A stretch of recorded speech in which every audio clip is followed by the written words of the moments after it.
Hello, my name is Michaela Fitzpatrick. I use the she series of pronouns. I'm a fourth-year music performance major in voice with a minor in microbiology. My presentation is Singing Through Change, Classical Vocal Pedagogy for Testosterone Hormone Therapy. After discovering very little literature on a voice type I selected for a class repertoire assignment, the young adult singer developing through testosterone therapy, I took that as my cue to dive deeper into understanding vocal pedagogy for T. I approached my research from the perspective of a high school choir director, as my high school singing experience dictated the rest of my vocal journey. If my student, whose voice is developing through testosterone, approached me about how to sing with their new voice or what song they should sing for an all-state audition, what would I need to know to get started? That question guided the following research goals. First, I would want to understand the physical and phonation changes brought about by testosterone hormone replacement therapy. I would want to follow an accessible and understandable guide to approach the development of this voice type, including vocalises, warm-ups, and language I could use. I would also really need repertoire specific to the development of this voice type, but I would also need the skills to analyze other repertoire for potential appropriateness. I would also want more resources for teachers or students in order to explore more LGBTQ singing. To help you better understand the framework through which I will be exploring the testosterone-treated voice, I will give you a bit of background on Western classical vocal pedagogy. It's made of two parts, the Western classical canon and vocal pedagogy. Vocal pedagogy, simply put, is a process of teaching people how to sing. The Western canon is roughly the accepted body of Western, so mostly European, works which have maintained the highest value over time. We can think of these as the classical music classics.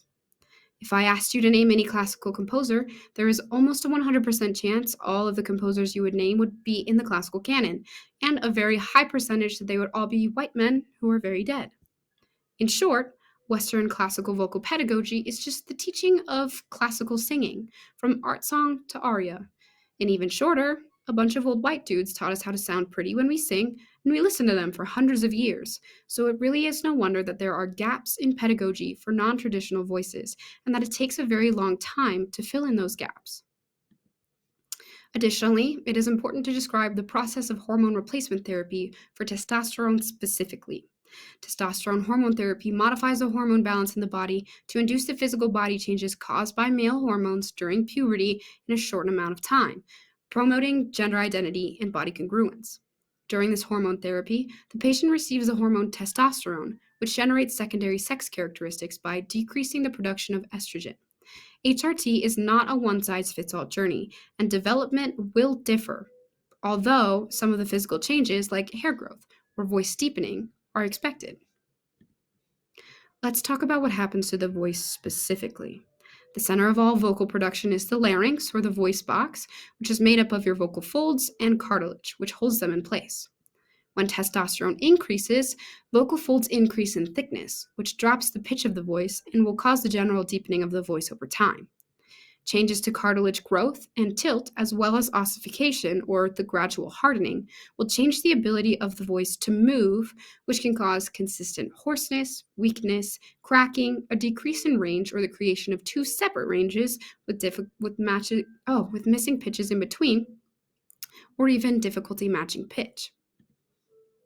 Although trans people are by no means new, and ambiguous gender boundaries run historically rampant in the Western vocal canon, almost no literature exists addressing the effects of hormone replacement therapy on the voice, let alone how to teach that voice classically.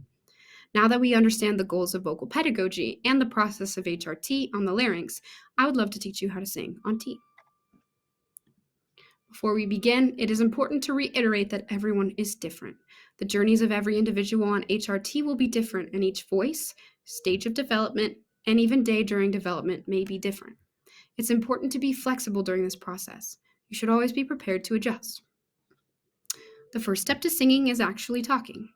It's important to establish a comfortable line of communication between you and your student. This is your opportunity to introduce yourself, your pronouns, and your teaching philosophy. Ask for your singer's name, which may be different from their legal name, and their pronouns. I encourage you to acknowledge that you will both be learning from each other during this journey, and that there will not be a right answer to singing. In order to set goals, you should have a firm understanding of what your student is looking to accomplish. Whether it's to sing a solo for all state, to develop a lower range, to sing classically, or just to explore your new voice and sound good singing with the car radio. It's going to inform your practice. Ask the singer what their goals are, what sounds they're trying to produce, and even what they would like to sing. As a voice teacher, set your own goals as well, such as becoming more considerate and flexible during this practice together. Now that we've talked, the second step to singing is making some funky sounds. Goals are great for the end game. Now it's time to evaluate where you're starting. A general understanding of the singer's phonation can give the teacher technique ideas with which to begin lessons, such as breath support or voice quality and range, and also inform the teacher of any potential obstacles and pathologies which may be faced in lessons. A vocal evaluation can be done through the vocalies as explored in the warm-up, which we'll go through next. Singers on T are often eager for their voice to drop and will unhealthily push for lower pitches, which can cause muscle tension dysphonia, often identified by discomfort in the low range. Students may be uncomfortable accessing their high range during the evaluation. This should also be taken into consideration, and boundaries should be healthily understood and maintained. You should not force your singers to sing high if they express they don't want to. Because the transformation of the larynx under testosterone treatment is a variable process, the evaluation should be fluid, based on the daily circumstances and comfort of the student. During the evaluation, remind your singer to sing softly, breathe whenever necessary, and stop if there is discomfort. Note that changes in vocal production happen daily, not only due to hormones, but because of fatigue, hydration, illness, and other factors. Whatever is accessible to your student today is both noteworthy and worthwhile.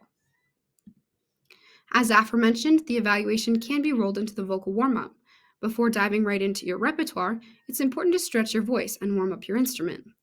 Many instructors encourage breath exercises and physical stretches as a part of a healthy warm-up routine, and I second that, as these can be particularly helpful for students who use a binder or have issues with alignment.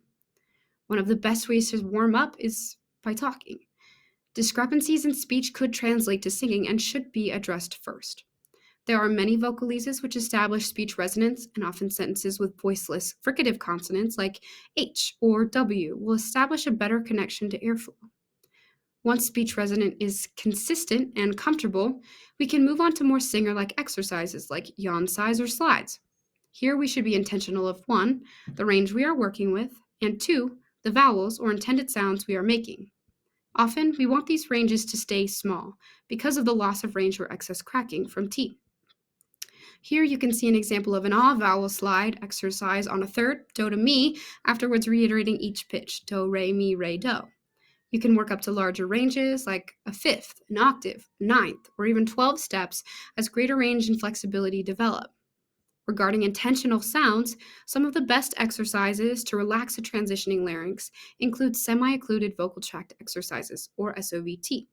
This is basically a fancy term for partially closing your mouth, which removes pressure from the larynx by neutralizing airflow above and below.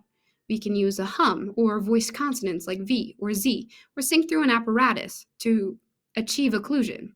SOVT is a great way to make people make sound unabashedly, because singing can be very vulnerable. If you ask someone to sing through an apparatus like a straw, it removes some of the social pressure to make the right sounds or the pretty sounds, while also removing pressure on the vocal cords. After you warm up, now you can sing a song. There are both technical and contextual considerations when picking repertoire for a student on T. Technically, the range of the piece should be reflective of the ability of the voice. Because range will vary, a small range or a song with an explicit break between low and high is preferable. An octave or 8 comfortable pitches or less is a good guideline for a small range piece. Additionally, ease of transposition should be considered. Not all keys will be accessible by all students, and melodies must be recontextualized to an accessible range. Contextually, many pieces are explicitly gendered or heterosexual in nature, and it's best to avoid triggering language. We recommend folk songs or songs with religious content. When gender is more pertinent, often when choosing arias which are sung by specific characters who have explicit gender identities, it's better to lean more heavily on gender-ambiguous opera roles like roles originated by castrati or pants roles, and have a conversation with your singer about what they would prefer to sing. The piece before you is Brahms' Vegan Lied or Lullaby, a beautiful piece that most people know. It's a good example of a piece in the Western canon which would be accessible to a trans student. It's rhythmically simple, with short phrases, and it only has a range of an octave. It's triadic, and it's easily transposable. This version even has the English on it if your student isn't ready to dive into German yet. As teachers, we understand that we do not always have the answers. Included here are a few resources which are helpful to educators and students alike.